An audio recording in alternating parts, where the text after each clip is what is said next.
Alors bien sûr, j'aurais pu brancher une machine à café, un barbecue électrique ou une glacière peut-être. Mais non, moi je suis uniquement mu par ma conscience professionnelle et grâce à la recharge bidirectionnelle de la Spring, je vais regarder Caradisiac pendant des heures.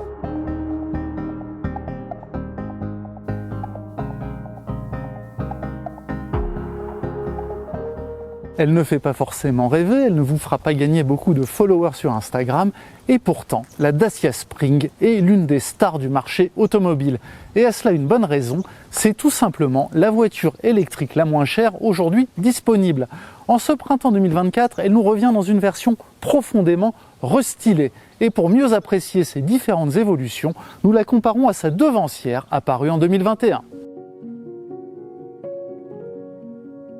En fait de restylage, on pourrait presque parler de métamorphose au sujet de cette Spring.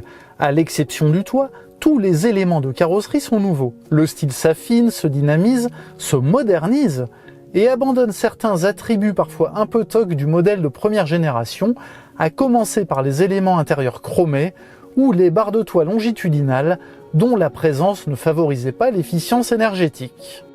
La Spring perd 4 cm en longueur, laquelle s'établit désormais à 3,70 m. Ajoutez à cela un rayon de braquage de 4,80 m entre murs et vous obtenez tous les ingrédients d'une parfaite citadine. La Spring 2024 affirme son identité avec un bandeau arrière clamant haut et fort l'appartenance à la famille Dacia, auquel répond un autre bandeau avant, reprenant le nouveau logo du constructeur. Ces deux éléments sont enchâssés entre des feux à LED, reproduisant la signature lumineuse en Y chère à Dacia, laquelle traduit aussi une volonté de monter en gamme. À bord, la Spring a été revue en profondeur avec des matériaux d'une bien meilleure qualité que précédemment et des assemblages plutôt satisfaisants. L'élément central, là, il peut changer de couleur d'une version à l'autre. Il y a aussi ces petits habillages blancs dans les contreportes sur la planche de bord qui apportent un petit plus qualitatif très appréciable. En fait, la Spring, eh bien, elle nous fait du spectacle avec des moyens plutôt limités et c'est très réussi, bravo Dacia. Le conducteur a toujours face à lui une instrumentation numérique de 7 pouces fournie d'office, bénéficiant d'un affichage personnalisable.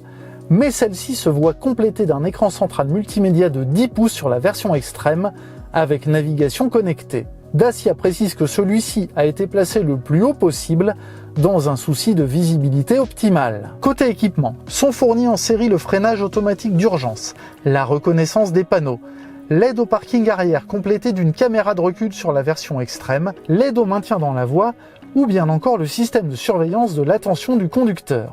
Tout le confort moderne donc. On peut même lancer la climatisation à distance depuis une appli, mais à la température au préalable réglée à bord du véhicule. L'ergonomie s'améliore grandement à bord de la nouvelle Spring grâce à l'apparition d'un volant désormais réglable en hauteur. Ce n'était pas du luxe, croyez-moi. L'autre nouveauté très visible, eh bien, c'est l'apparition d'un levier de vitesse en lieu et place de la molette du modèle de première génération. On a la marche arrière, le neutre et la marche avant, mais celle-ci se double d'un mode B qui favorise le freinage régénératif et qui donc améliore l'autonomie de la voiture.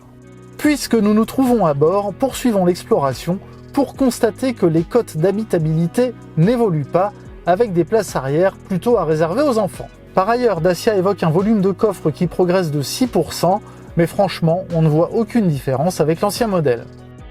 Parmi les évolutions de cette Spring Crue 2024 figure l'arrivée d'un Frunk. Et oui, il y aura un bac de rangement d'un volume de 35 litres proposé sur cette voiture. Et croyez-moi, dans un véhicule de petit gabarit de ce type, eh bien, tous les rangements supplémentaires sont bons à prendre. Vous noterez également que les roues adoptent un diamètre de 15 pouces désormais. Pourquoi 15 pouces ? Eh bien parce que celles accompagnent le moteur de 65 chevaux qui est désormais le seul disponible avec la Spring sur le marché français. L'ancien 45 chevaux aux performances plutôt légères, dirons-nous, disparaît. Le moteur justement, il s'agit donc de l'unité de 65 chevaux déjà vue précédemment et grâce à laquelle l'auto abat le 0 à 100 en moins de 14 secondes. La Spring ne pèse que 984 kg à vide dans la finition extrême, soit juste 6 kg de plus que précédemment. Elle est l'électrique la plus légère du marché. Cela lui permet de revendiquer une consommation moyenne de 14,6 kWh au 100 km et donc une autonomie de 225 km. Tout ceci grâce à une batterie de 26,8 kWh, la même qu'à bord de la première Spring.